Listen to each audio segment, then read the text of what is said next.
UFO Captured by Children in Japan by Charles Lear. Capturing a UFO in a photo or video is the goal of many UFO enthusiasts, but wouldn't it be great to physically capture a UFO and examine it? From Japan comes the story of a group of young boys who claim to have done just that. According to them, it was a small hat-shaped object that eventually managed to escape from them, but not before they were able to make some detailed drawings of it. The story made international news and is still discussed today. Japanese researcher Otakupapa wrote a well-researched 6-part series about the case titled Amazing Japanese Boys Who Captured a Small UFO in 1972 and published on his site otakupapa.net. The story is told by Otakupapa begins with a report by 8th grade middle school student Michio Seo that at around sunset on August 25, 1972, he had seen a small strange object flying around a rice field. According to him, it would move instantly from one position to another as if it were teleporting.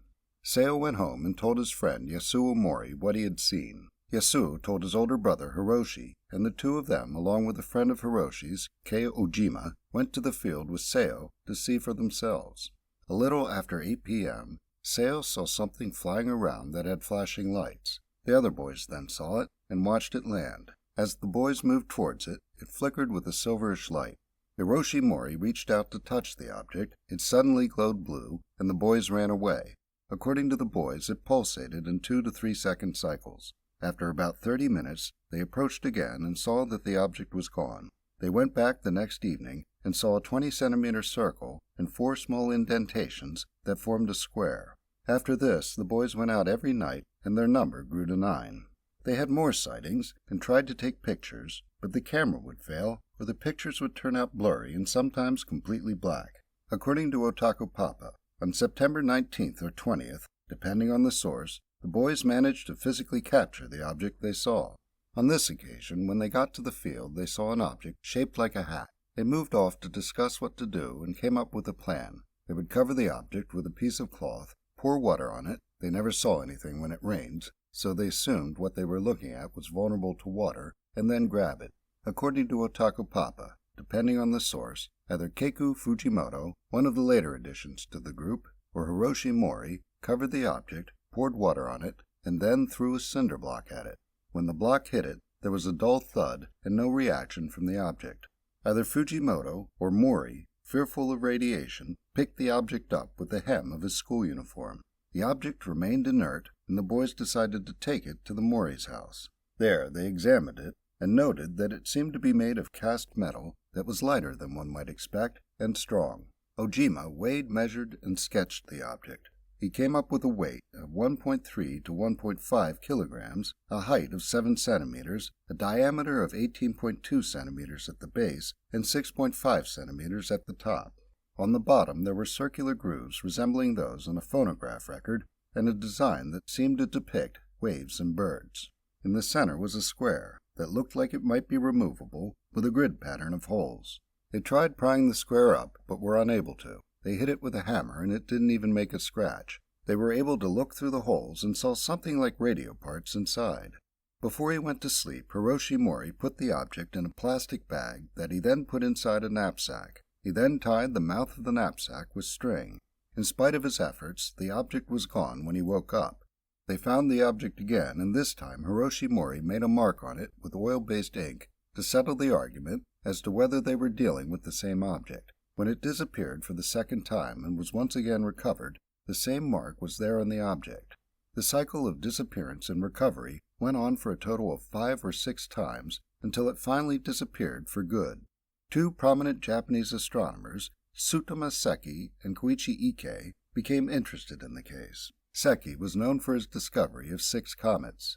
In 1972, he was a radio personality with Kochi Radio Broadcasting. One of the boys, Sadao Fujiwara, called the radio station to tell Seki their story. A female producer answered, took a message, and passed it on to Seki. Seki was intrigued, called Ike, and asked him to investigate. Ike interviewed the boys and came away impressed. He provided Seki with his recordings of witness accounts and his pictures of the site, and Seki suspected a hoax. Seki went to investigate himself. He came to believe that the boys were telling the truth and published an article in an astronomy journal. This brought the story to the attention of the media and other UFO investigators and was treated as a genuine mystery and was told and retold for almost 40 years. Then, in 2009, prominent Japanese researcher Kenichi Nashimoto re-examined the case. Nashimoto interviewed Keiku Fujimoto, and he stuck to his story. According to researcher Junichi Yaoi, Fujimoto was the first boy to handle the object and had at one point taken it home to show his parents. According to Otakupapa, Fujimoto's father, Matsuo, recognized it as being a cast ashtray. Nashimoto discovered there were garbage dumps and a casting factory in the area and speculated that the boys had found an ashtray in a dump, filled it with radio parts, and made up the stories about it. He published his conclusions in an article titled The Impact of the UFO Capture Incident in the 2009 book, The Complete Book of Japanese Weirdness. Nashimoto's article didn't put an end to the story, and Hiroshi Mori stuck to his version of the facts during an interview for the April 2014 issue of Mew magazine. Then, in 2017, Tatsuya Hanjo, founder of the Association for Skeptical Investigation of Supernatural, had an article about the Kira incident published in the book UFO Jiken Chronicle, Chronicle of UFO Incidents.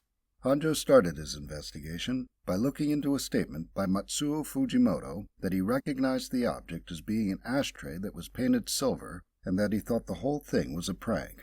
Hanjo went to antique stores and auctions, and then in April 2017, he found a cast ashtray on Yahoo Japan auctions that looked very much like the boy's UFO.